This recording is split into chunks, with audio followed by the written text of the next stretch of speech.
Hi, I'm Dave Dinkle, and I'm here today with one of our exceptional mentor students, Gabriel Garcia.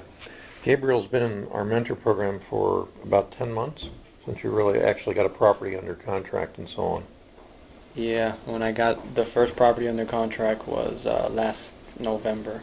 Oh, okay, so it's been actually 1 year. 1 year. Okay. Gabe is notable not only because of the deals he's been doing, but because he's the only student that I've ever said, quit your day job. He was working full-time and getting involved, and his job was bothering him because they didn't want to see him on the phone with so many people and stuff. And I asked him how much you're making, and he told me, and I said, quit, because you had a pending sale that was worth more than what you were making for the whole year. Right. And as luck would have it, of course, it didn't close as time went. But Gabe did go on to do another series of deals right away, and he was able to sustain himself. Now, this first almost full year that he's going to be in the business, he's going to make just about 10 times what he was making in the 1 year at his former job that he quit. Right. So let me ask you some questions about what's happened. You've done a number of things, from probates, tax deeds, almost anything you can think of, a pretty big spectrum. What's the biggest profit you've had, and what's the smallest profit you've had, not counting deals where you flipped other people's wholesale deals? The biggest, I'd say, would be that West Palm Beach deal, the triplex. We made 38 net. And the smallest that you made on a regular deal? Well, actually, last week we did a deal where we made no profit. It was an assignment that I figured we couldn't sell it, and I just marketed it for what we had it for, thinking I can get a reduction from the seller, but it didn't work, and I didn't want to screw the buyer over, so I let him close. But besides that one, I think was well, one I just closed not too long ago, also with Indy, and it was $3,200. It was the smallest. Now, that's not an uncommon strategy to get it under contract, then negotiate before the closing to get a price reduction.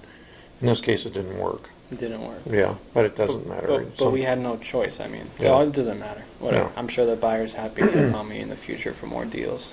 Now, one of the things you've also been doing is reselling other wholesalers' deals. Yeah. How's that been going for you? Good. This month we made an extra 10 grand just doing that. And you don't really see the houses. All you do is put out the other wholesalers' list to your list. I don't see them. I don't do anything. I just Don't clean them up. Don't smell them. Don't. all I do is, I used to go through them and just put out any ones who I saw if I knew the person, but I stopped doing that because it's just a lot of them are bad deals. I actually go through them and do the numbers myself and see which ones I feel I can honestly move. So that way I put out less in my emails, but it's more quality. When you say you go through them on your computer to find out the value. Yeah, I'll look what you at think of that. REIFax and see if it's a viable deal. Some people are putting out deals at retail prices, and it's just a waste of time and energy. Well, one of the things that happens on those is you get wholesalers that are daisy chaining 2 or 3 other wholesalers in it. Right. And everyone's adding something onto it, and you may not see the first list. And it's a good idea to get on everybody's wholesale list. Right. So you can see what other people are doing. And we call it recycling the wholesale deals. What you can do is track them and see what happens to them. About 40% of the time or more, they don't sell. They don't close. It's Yeah. a good way to get deals too. Is if we had that one, remember that we were going to close on. We were going to net close to 20 grand, but it got demolished before closing. Remember? Small problem.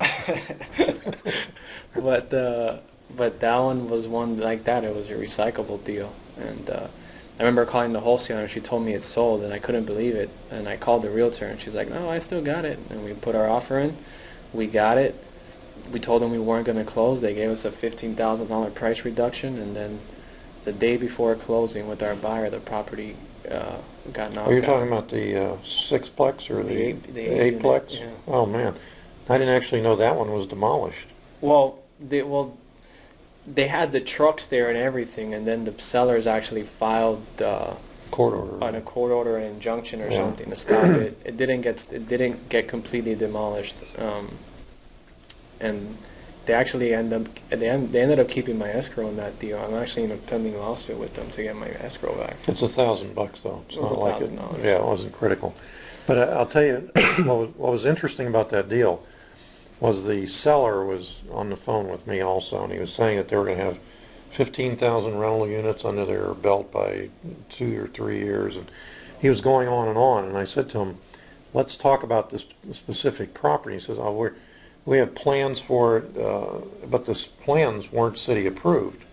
They couldn't be approved, right? They couldn't be approved. One of the buyers, it was funny, I brought a buyer to the meeting with the seller, so I told the buyer, hey, don't let him know anything about what we're doing, you know, between you and me, you're my partner. So he was all right, and we were in this super nice office in Brickell, you know. It's like, you know, beautiful office, and the guy is coming in like in all his cheap baggedy clothes, all dirty and stuff, because he's working on houses.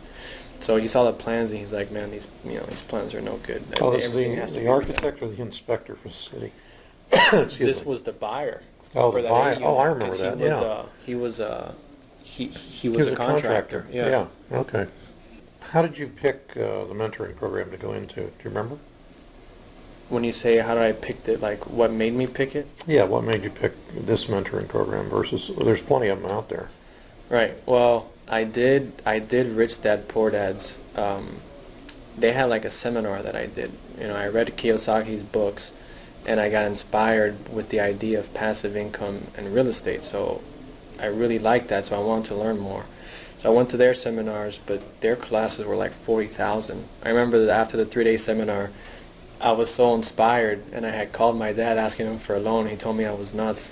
If I would have had the money, I would have put myself into the debt, because you leave so motivated from those things. But it didn't work out, so I kept going to different seminars and learning. And your student, Ramon told me about you guys, because I had met him at a Kent Clothier seminar. Oh. So he told me about it, and when I went and I heard you talking and heard you saying, I remember the guy from Rich Dad, when I saw him talk, I'm like, man, these guys, like, you know, they know so much. Like, I wish I can just pick his brain for a little bit, you know? And then when I came to your seminar and I heard you talk, I'm like, man, this guy knows a lot too. I'm like, these guys are everywhere, you know? And I kept going to the meetings, and the way that you gave the information and presented it, you know, I just knew that you had all the information and all the knowledge and experience that I needed to really get things moving, because I was working on my own doing it, but I really didn't have any success at it. You know, I was just all out there. I really didn't even know what I was doing. I was just going by what I read based on the books and gone to those little seminars, but it wasn't really working too well. Yeah, that happens to a lot of people. Now, when you actually came to the program, you didn't have the money, so you borrowed it from your girlfriend. I borrowed it And- from my lovely girlfriend. Yes, and we love her, and she's still your girlfriend.